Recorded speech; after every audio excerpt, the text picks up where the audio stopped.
يهيم قلبي بالجمال العماني اللي يتمثل في روابي صلاله. طيب الخلايق فوق خضر الجناني، من زارها عشاقي ما هو بداله. شلالي ماها عاطر باللباني، وضبابها قطعه كستها جلاله. هذا المكان اللي خريفه سباني، ترتاحي نفسي من مراقي جباله. من بعد جيت وتحت غيمه خذاني، طبيعته بكر سحرنا جماله.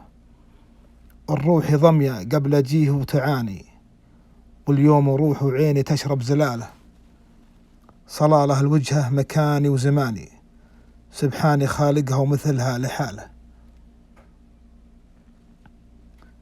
يهيمي قلبي بالجمال العماني اللي يتمثل في روابي صلاله. طيب الخلايق فوق خضر الجناني، من زارها عشاقي ما هو بداله. شلالي ماها عاطر باللباني، وضبابها قطعه كستها جلاله. هذا المكان اللي خريفه سباني، ترتاحي نفسي من مراقي جباله. من بعد جيت وتحت غيمه خذاني، طبيعته بكر سحرنا جماله. الروح ضمية قبل أجيه تعاني، واليوم روح عيني تشرب زلاله. صلاله الوجهه مكاني وزماني، سبحاني خالقها ومثلها لحاله.